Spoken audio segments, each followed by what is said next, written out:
Deus em mistério, a sabedoria que estava oculta e que Deus predeterminou desde a eternidade para a nossa glória. Nenhum dos poderosos deste mundo conheceu essa sabedoria, porque se a tivessem conhecido, jamais teriam crucificado o Senhor da glória.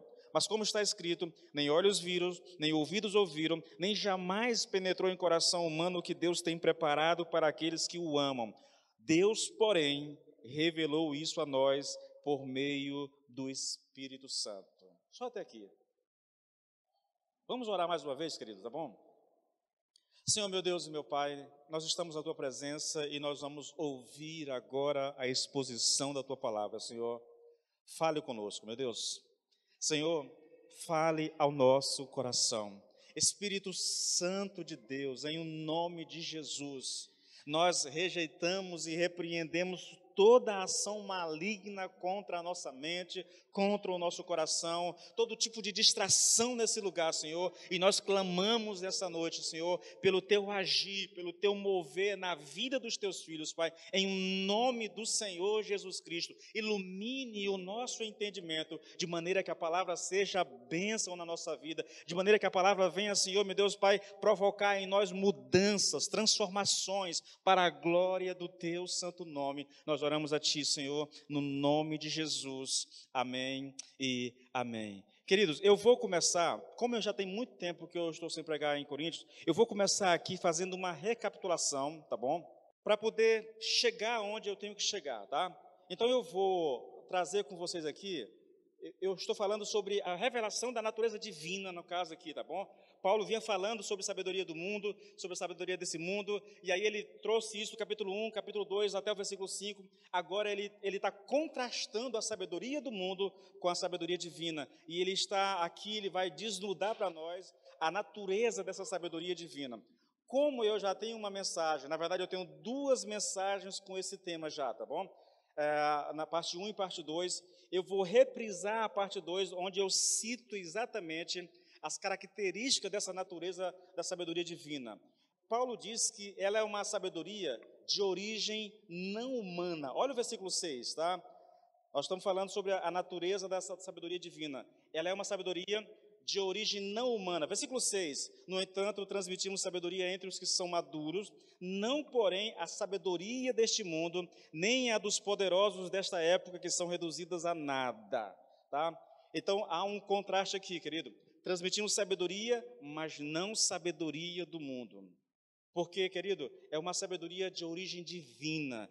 Nem mesmo os poderosos dessa terra tiveram acesso a ela. Nem mesmo as mentes mais capazes, mais iluminadas dessa era, né, desse mundo, conseguiram a compreender essa sabedoria. Na verdade, querido, essa sabedoria reduziu a nada a sabedoria dos poderosos dessa terra.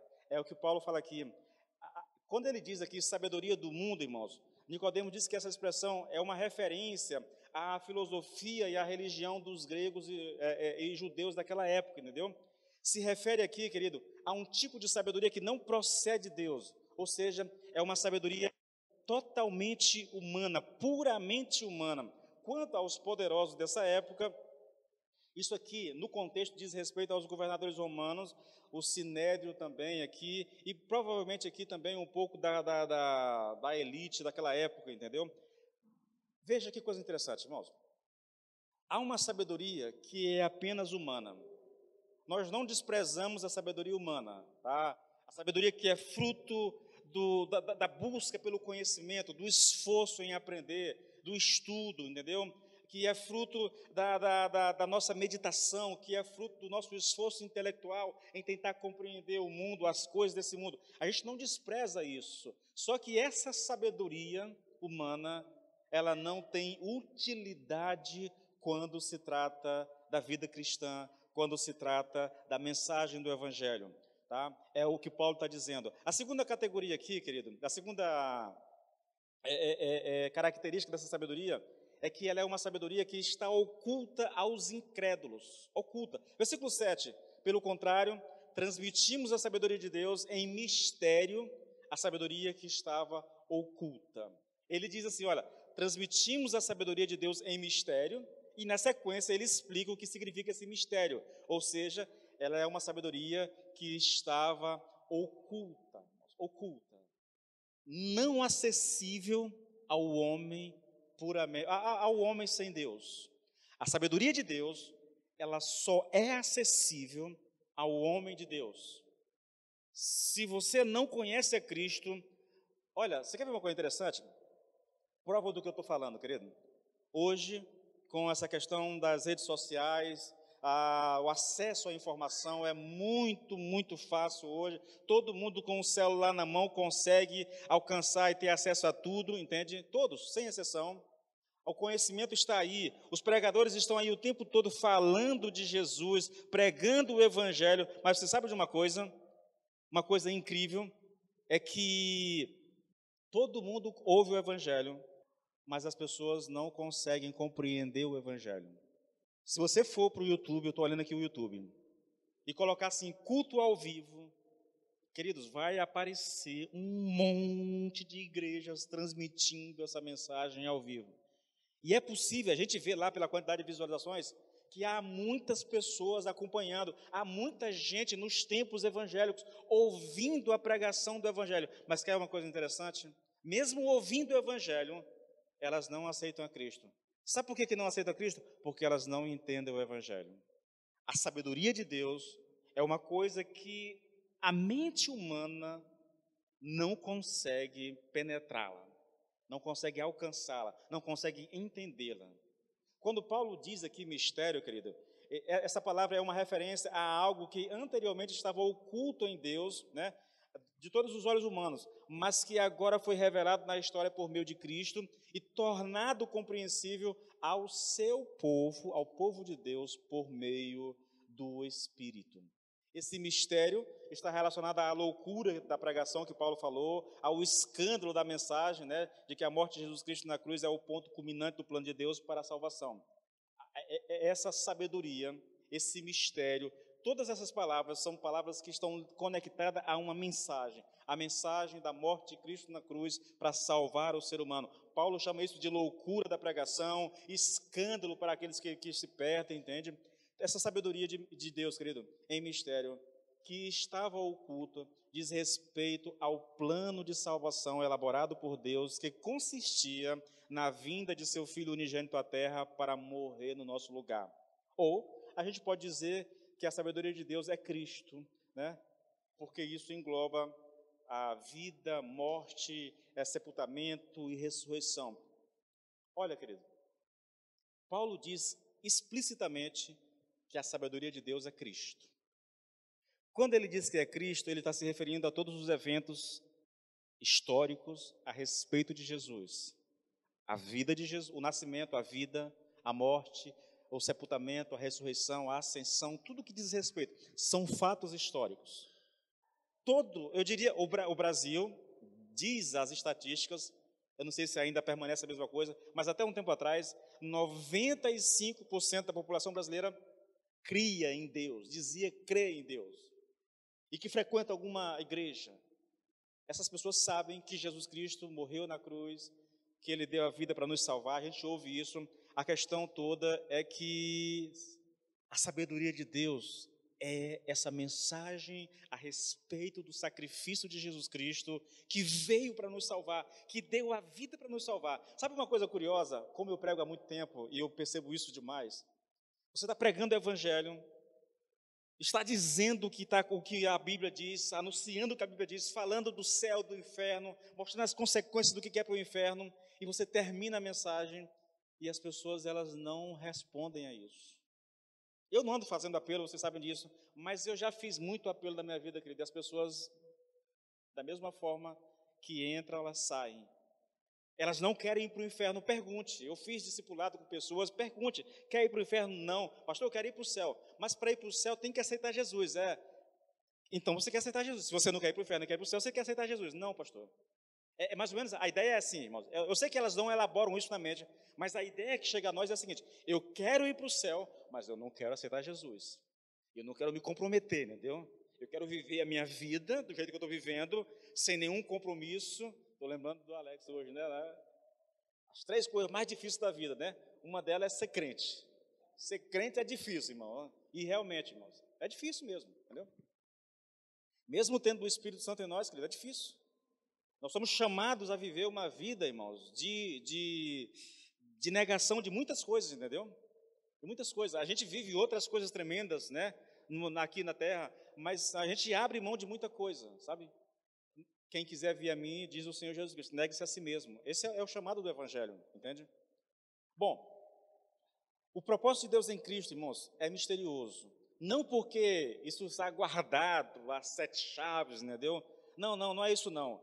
É porque mesmo sendo revelado publicamente, ele não foi compreendido ou entendido pelo mundo, que considerou essa mensagem do Evangelho, que é a sabedoria de Deus, de loucura e de escândalo. A terceira característica, só lembrando, queridos, isso aqui é uma recapitulação, porque isso aqui está na última mensagem que eu preguei a respeito de Corinto, tá bom? Em detalhes, está lá, a mensagem todinha, tá? Eu estou recapitulando para poder concluir essa parte aqui. Essa sabedoria, querido, é uma sabedoria existente desde antes da criação do mundo. Versículo 7 ainda. Pelo contrário, transmitimos a sabedoria de Deus em mistério, a sabedoria que estava oculta e que Deus predeterminou desde a eternidade para a nossa glória. Paulo está dizendo que essa sabedoria esteve oculta em Deus desde a eternidade até a vinda do Senhor Jesus Cristo a esse mundo. Sempre foi o plano de Deus, sempre foi o conselho de Deus, sempre foi a intenção de Deus salvar o homem por meio de Cristo, mas isso estava oculto, querido. Paulo diz que Deus revelou a ele esse segredo, esse mistério, para que ele anunciasse isso, tá? Isso significa aqui, querido, que a morte de Cristo na cruz para salvar pecadores não foi um pensamento de última hora da parte de Deus, uma espécie de plano B, tá? Quando Adão pecou. Quando eu preguei isso aqui na última vez, eu falei de algumas pessoas que eles têm uma visão de Deus assim, muito louca, irmãos, muito louca mesmo, que eu não sei de onde é que eles tiraram aquilo.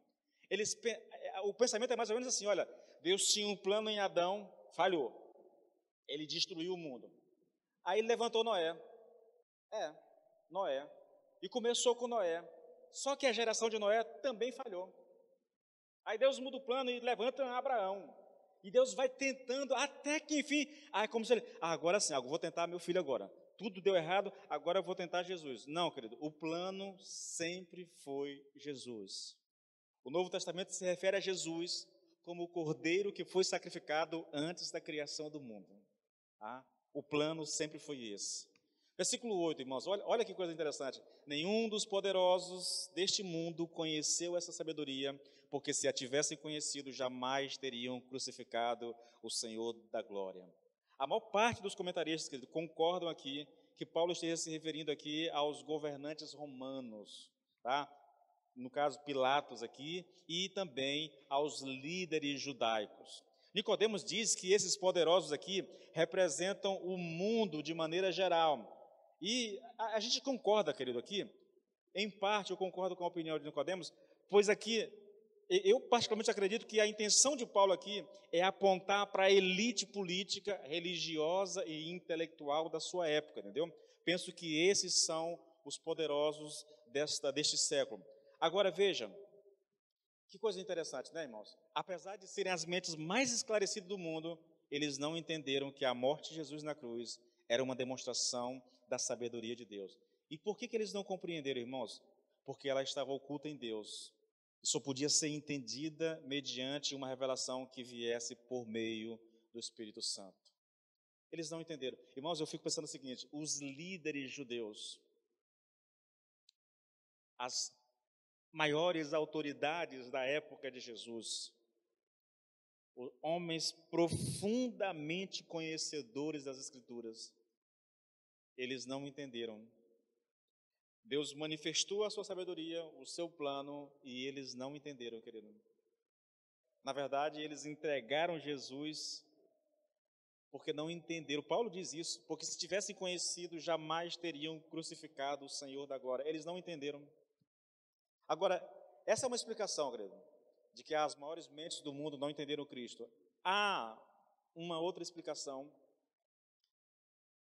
Essa é uma interpretação que diz aqui que é possível, veja, eu não estou dizendo que, prefiro a primeira explicação, tem mais a ver com o contexto, entendeu? Ainda que nós não podemos negar de forma alguma, que eu vou colocar aqui nessa segunda interpretação, nós não podemos negar, irmãos, que por trás das grandes mentes pensantes do mundo hoje, haja um poder maligno controlando a vida das pessoas. É isso que Paulo diz lá em Efésios capítulo 2, versículo 1 e 2, entende?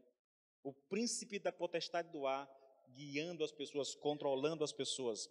Essa segunda interpretação, querido, diz que é possível que Paulo esteja se referindo aqui a governantes espirituais e demoníacos.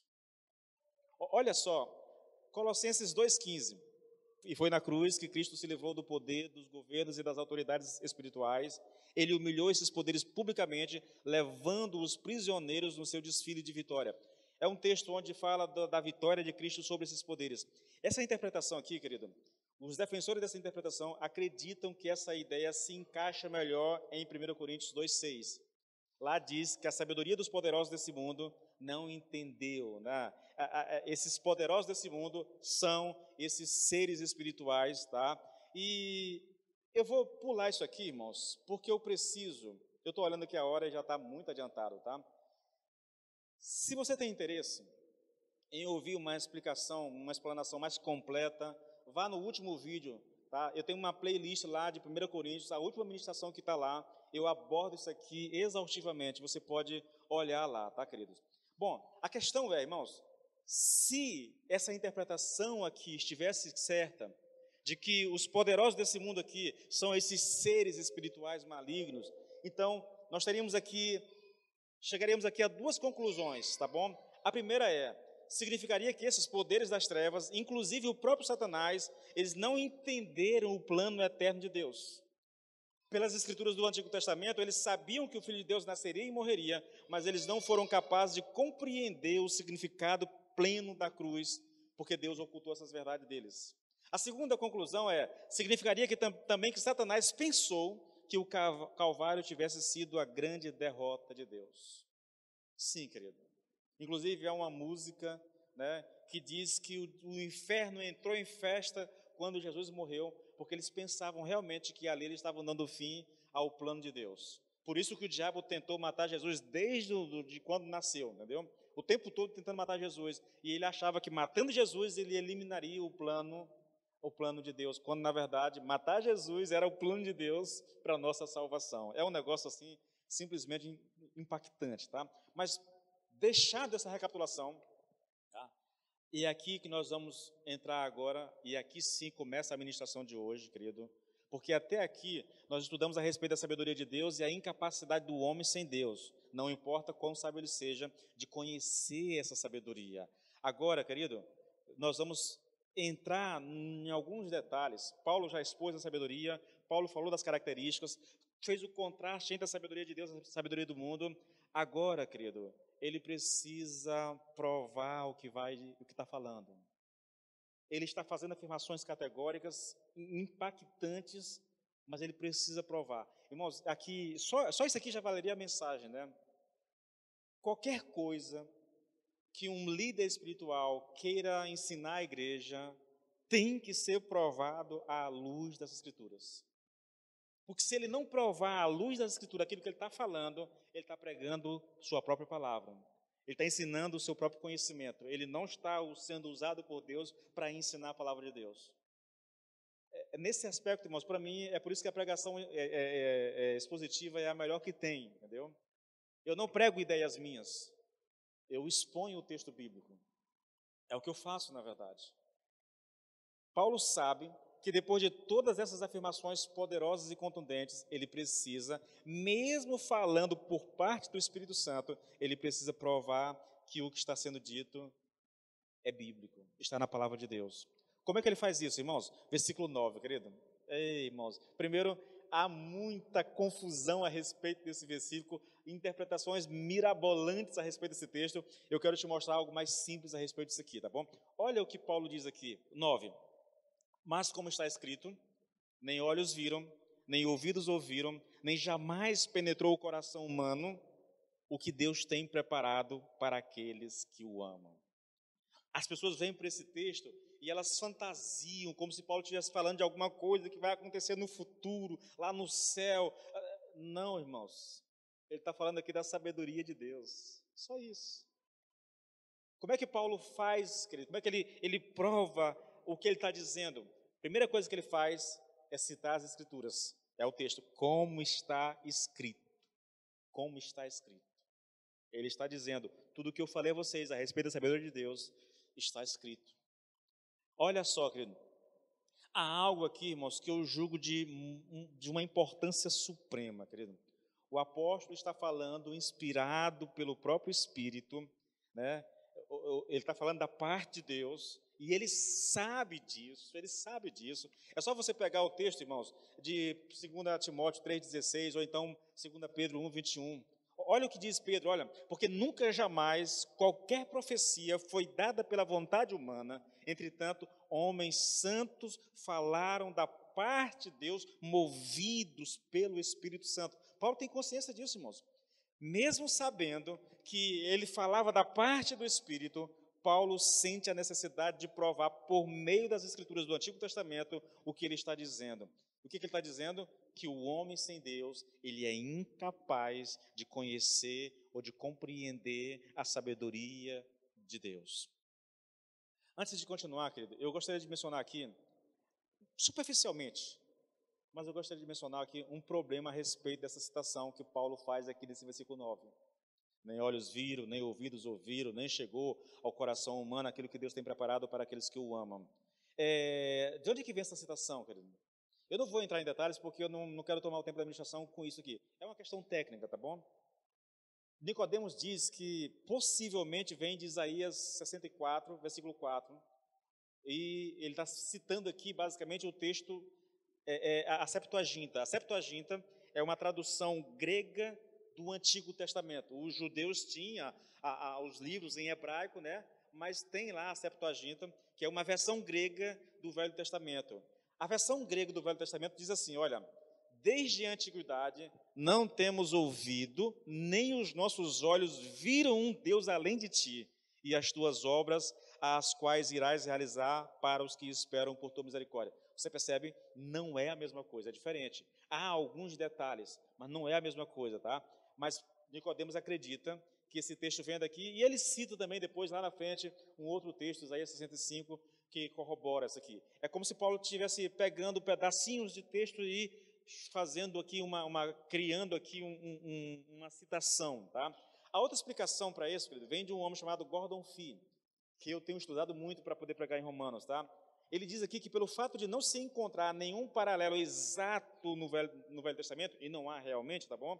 E de parecer que essa citação está completa na sua forma atual, várias sugestões têm sido apresentadas. Por exemplo, um escrito apocalíptico desconhecido, uma pré-existência coletânea judaica de passagens do Antigo Testamento, ou um pré-existente amálgama, ou mescla de ensino apocalíptico do Antigo Testamento, tá? Os judeus tinham muito essas coisas, querido. Os judeus baseavam muito a vida dele, por exemplo, no Didaquê. Eles tinham os escritos que não aparecem no texto bíblico, tá bom? E aqui, eles tinham esses livros apocalípticos do Velho Testamento.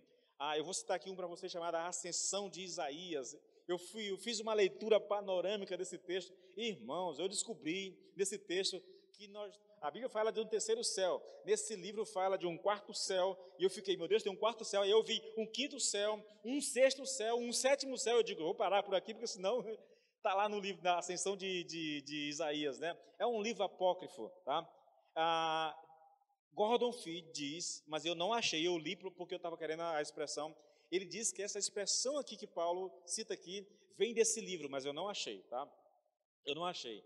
O mais provável aqui, querido, é que a citação seja uma mescla de textos do Antigo Testamento, uma parte aqui, uma parte ali, entendeu? Que já haviam sido resumidos e analisados no judaísmo apocalíptico. E Paulo cita isso de forma direta ou indireta. Para nós aqui, querido, tá? Ninguém sabe ao certo quem Paulo está citando. Se é uma tradução livre de Isaías 64 ou se é uma mescla de textos do Antigo Testamento. Mas o fato que realmente importa é que ele diz que isso é palavra de Deus, como está escrito. Ele está falando da parte de Deus, autorizado por Deus, e a palavra dele é a palavra de Deus. Então, a gente só tem que crer, entendeu? Eu prefiro acreditar que ele esteja citando, como Paulo faz lá em Romanos 10, Romanos 3, 10 e 11, entendeu? Ele cita pedaços de texto do Velho Testamento e cria um texto bíblico. Ele faz a mesma coisa que ele cita textos isolados do Velho Testamento e cria uma citação aqui, tá? É um mistério a compreensão e a maneira como os autores do Novo Testamento interpretavam o Velho, irmãos. É um pouco confuso, tá? Então não vou entrar nesse detalhe aqui. Bom, como é que ele faz isso? Está falando como é que ele prova que o homem sem Deus não consegue compreender a sabedoria humana, a sabedoria de Deus, mostrando a incapacidade humana de compreender a sabedoria divina. Olha o que ele diz, irmãos, preste atenção nesse versículo. Nem olhos viram, nem ouvidos ouviram, nem jamais penetrou em coração humano.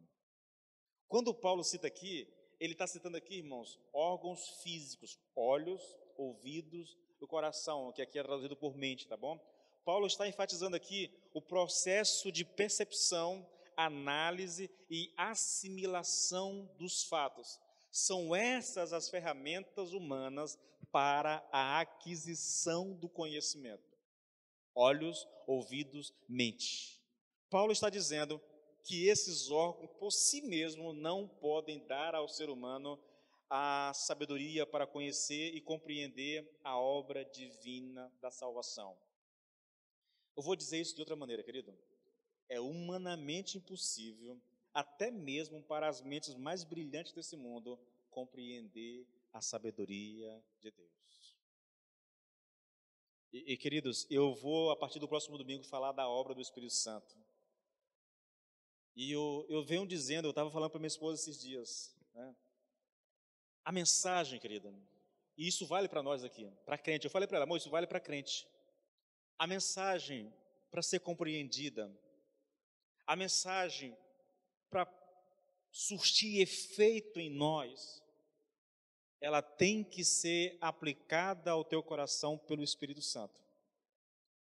O que eu estou dizendo é que o Espírito Santo tem que iluminar o teu entendimento, para que de fato a mensagem alcance o teu coração. Se o Espírito não fizer isso, por isso, querido, eu vou falar, por isso a estratégia do diabo de tirar a tua atenção, te distrair com alguma coisa, para que você não foque, para que você nem mesmo, porque a nossa atitude ao ouvir a palavra de Deus seria a seguinte: Senhor, eu estou indo para a igreja, Senhor, fale comigo por amor do teu nome, Senhor, não me permita sair da igreja sem que o Senhor fale comigo. Eu não preciso entender a mensagem toda para Deus falar comigo. Ele pode falar comigo através de uma frase, de uma citação, de uma palavra, ou através do todo. Mas o importante é que houvesse no nosso coração esse desejo e essa busca ao Senhor para que Ele falasse conosco através da palavra. Porque senão, querido, você vai vir para cá semana após semana, culto após culto, e vai ouvir mensagem, e provavelmente vai adquirir um monte de conhecimento, vai ficar orgulhoso, vai ficar metido, se achando mais espiritual do que os outros, mas não está vivendo aquilo que está aprendendo.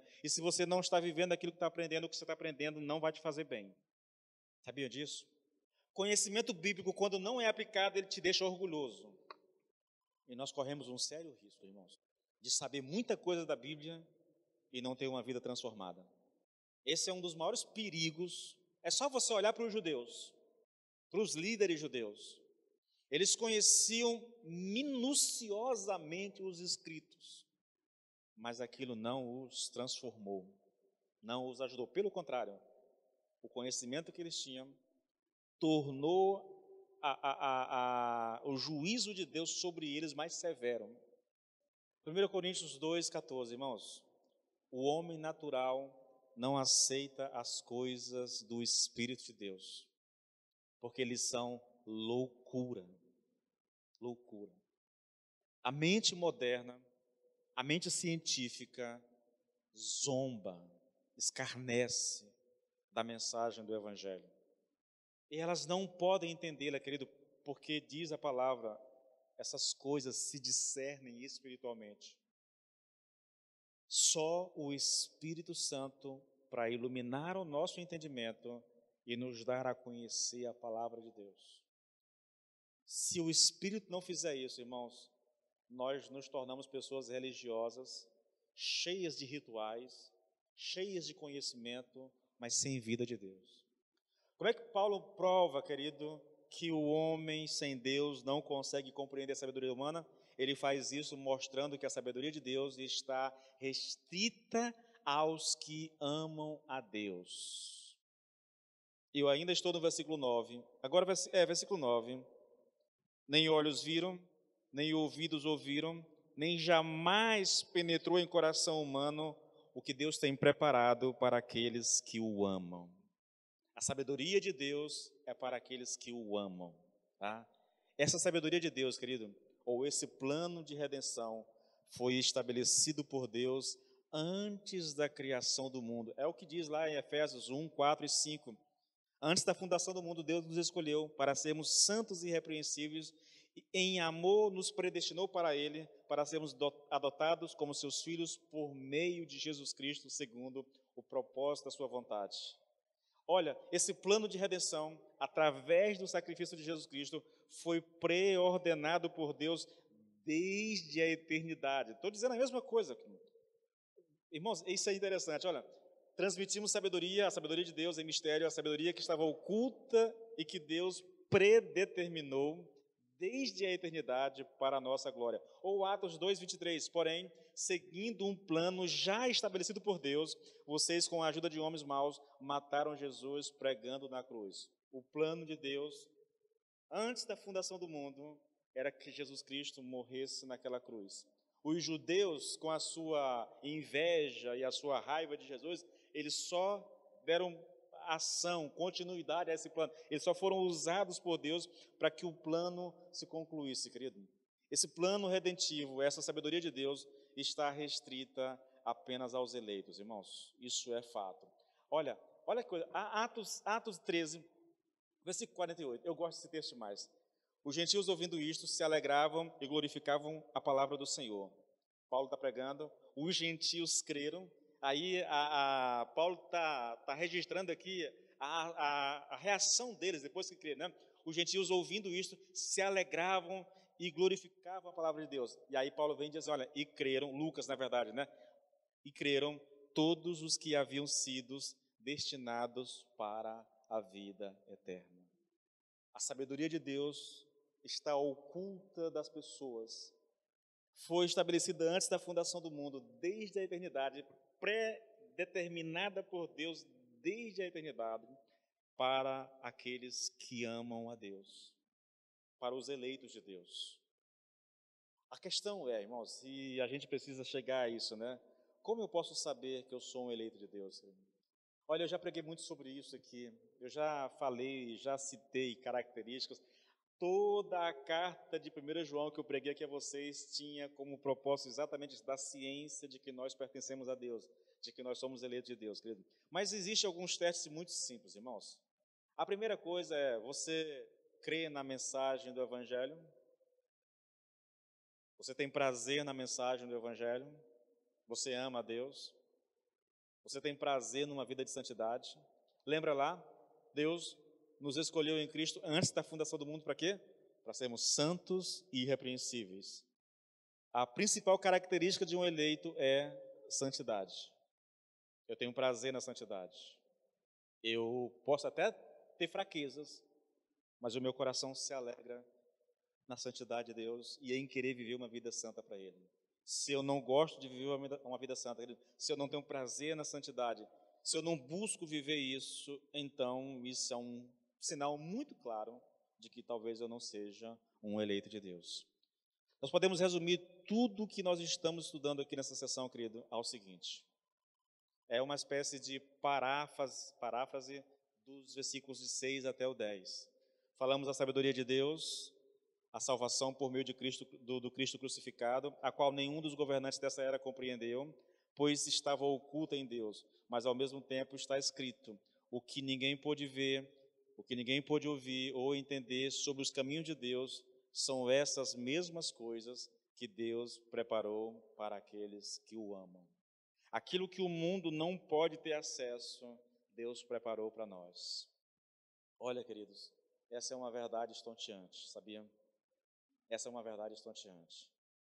A questão que se impõe, irmãos, diante dos nossos olhos é a seguinte: como nós cristãos tivemos acesso a essa sabedoria? Eu venho dizendo isso ao longo de todo o texto, desde quando eu comecei da primeira mensagem, que eu venho falando sobre a natureza da sabedoria de Deus, eu venho falando de como é que isso é possível.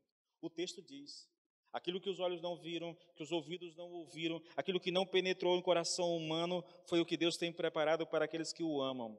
Deus, porém, revelou essas coisas todas a nós por meio do Espírito Santo.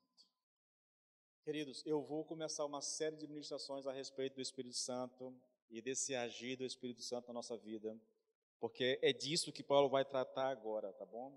A parte A do versículo do capítulo 10, ela encerra essa conclusão a respeito da natureza da sabedoria de Deus. A parte B inicia um novo tema a respeito do agir do Espírito Santo, de como ele faz isso na nossa vida, como o Espírito Santo nos dá a conhecer essa sabedoria. Se eu não tenho o Espírito de Deus, queridos, então eu nunca vou ter acesso a essa sabedoria de Deus.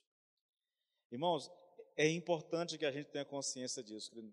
A sabedoria de Deus só pode ser conhecida por aqueles que pertencem a Deus. Não importa, olha, pode vir para cá, querido, o homem mais culto que você possa imaginar, e ele pode ouvir uma pregação mais simples que seja, ele vai até entendê-la intelectualmente, aquilo que eu estou dizendo, cognitivamente, ele vai saber o que eu falei, mas aquilo nunca vai passar da mente dele.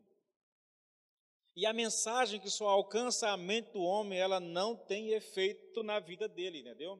Irmãos, a mensagem para gerar mudança em nós, ela precisa ser compreendida pela minha mente, crida no meu coração, entendeu? Porque se ela alcançar a minha mente, descer para o meu coração, ela alcança a minha vontade. São os 3 passos, mente, coração, vontade, entendeu? Sem isso, a palavra de Deus não produz efeito na nossa vida. Você percebe o seguinte: a pessoa está ouvindo a mensagem aqui, ela se empolga com a mensagem, ela se emociona com a mensagem, ela chora até. Isso quer dizer que essa mensagem alcançou a mente dela, provavelmente alcançou o coração, mas ela ainda não chegou à vontade. Eu choro, eu me emociono, né? Mas isso não provoca mudança. Quando eu saio daqui, eu volto para a mesma vida de antes, não há nenhum interesse em mim de mudar, na verdade. Olha, eu diria que isso só fica na parte da mente. É como a gente vê um filme emocionante. Você assiste filme e você chora com alguns filmes. São emocionantes. A narrativa, o enredo, a história, entendeu? O clímax daquilo que está sendo transmitido ali. A gente se emociona, a gente vai torcendo para que tudo dê certo. E a gente, às vezes, dependendo da história, do enredo, a gente chora ali, entendeu? Mas terminou o filme, aquilo não teve nenhum efeito, a não ser me proporcionar um pouco de gozo, de alegria, de emoção. Não houve mudança. Se não houver, irmãos, eu gostaria muito que vocês entendessem isso. A mensagem, primeiro, ela precisa alcançar o meu coração, a minha mente. Para isso, qualquer pessoa pode compreender, num nível puramente intelectual.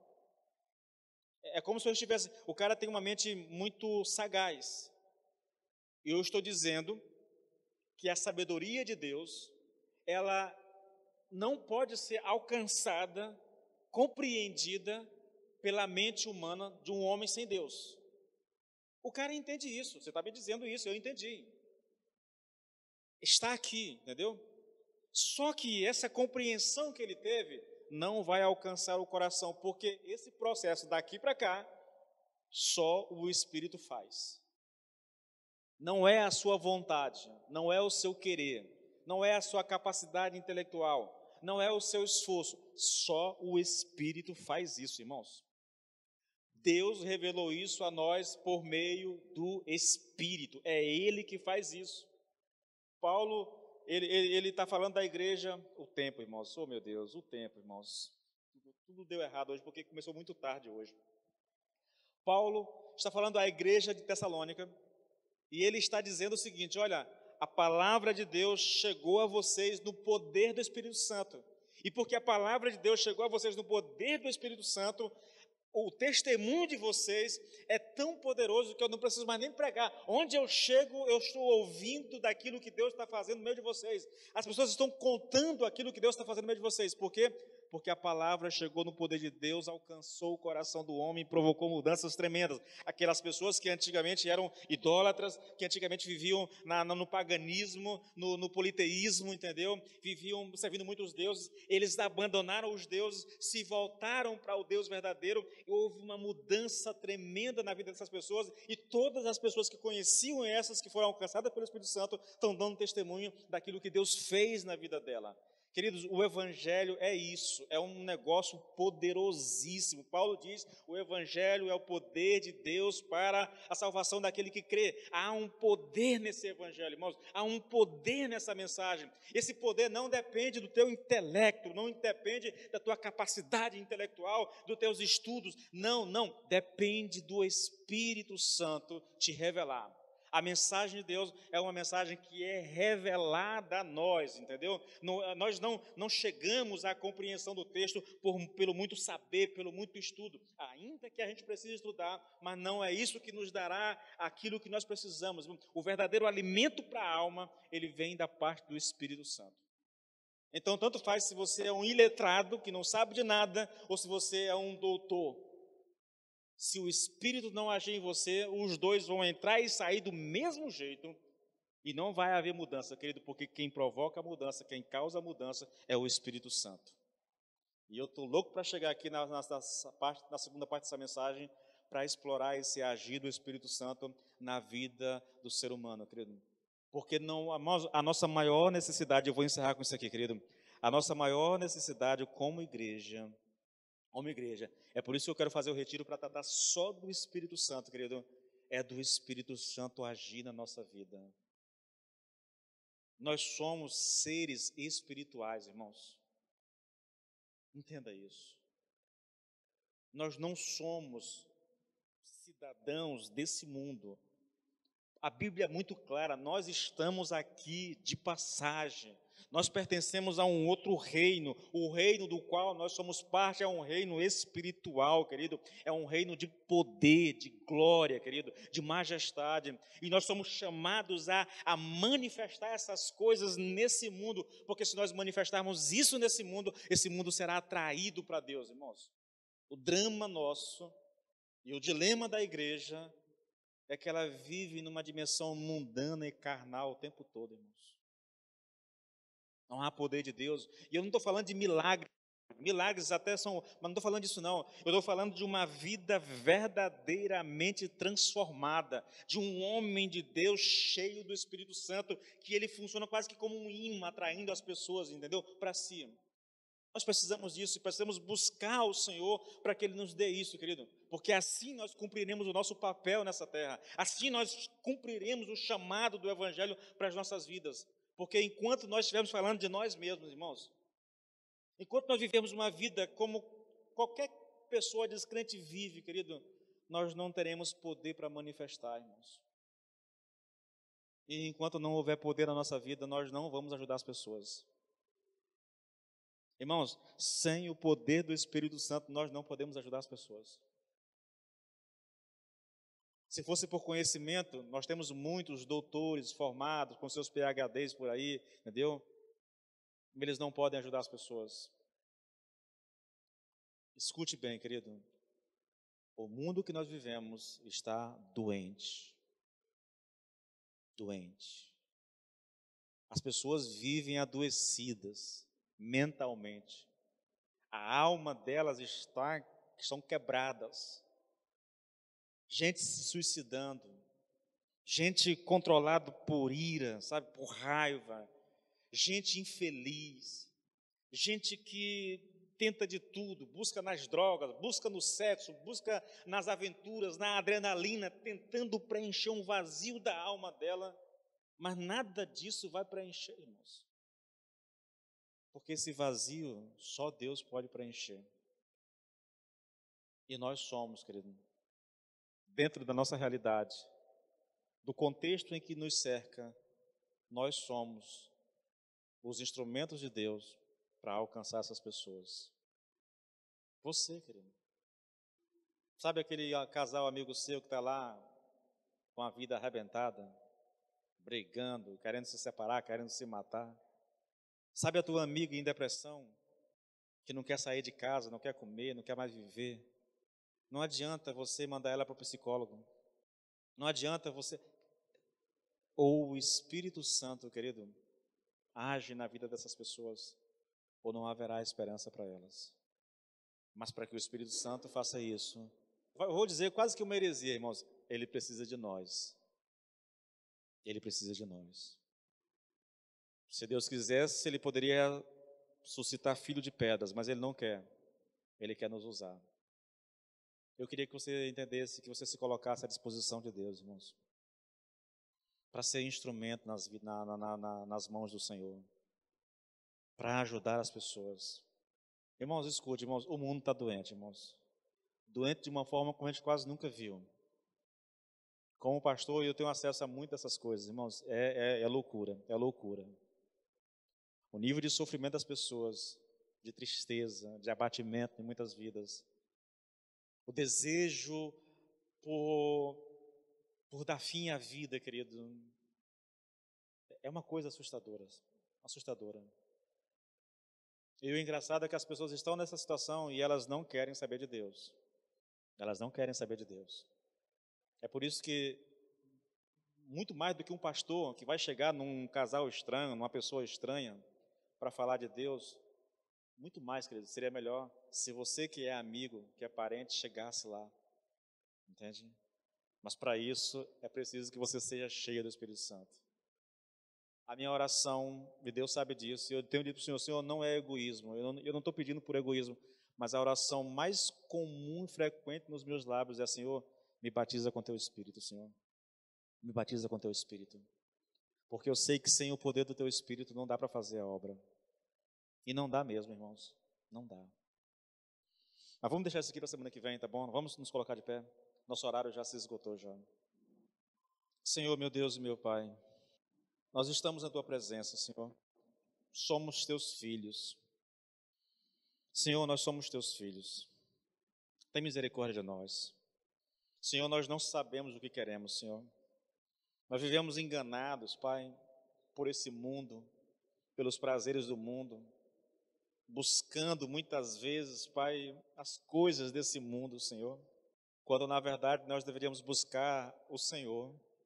Meu Deus, a palavra diz que o Senhor é aquele que opera em nós o querer e o realizar, meu Deus. A palavra diz que o Senhor tem nas mãos o coração do rei e que o Senhor inclina esse coração para onde quer. Meu Deus amado, incline o nosso coração para Ti, Senhor. Atraia o nosso coração para Ti, Senhor. Gere em nós, meu Deus amado, gere em nós, Senhor, meu Deus Pai, não só o desejo, Senhor, mas uma determinação de buscar a face do Senhor, até que sejamos cheios do Teu Espírito, até que sejamos batizados pelo Teu Espírito, Senhor, em o nome de Jesus, Pai. Deus, reveste-nos com o poder do Teu Espírito, Senhor, enche-nos da plenitude do Teu Espírito, Senhor, e faz de nós instrumentos nas Suas mãos, Pai, para alcançar as pessoas ao nosso redor, em o nome do Senhor Jesus Cristo de Nazaré. Ó Deus amado, ó Deus todo-poderoso, volta-te para nós, Senhor, volta-te para nós. Nós sabemos que não merecemos, Senhor, nós sabemos que não somos dignos, Senhor, mas por misericórdia, Senhor, faz de nós, Pai, faz de nós instrumentos nas Tuas mãos, Senhor, instrumentos de glória, Senhor, em o nome de Jesus, Pai, em o nome de Jesus. Enche-nos do Teu Espírito e usa-nos para a Tua glória, em o nome do Senhor Jesus Cristo. Amém e amém.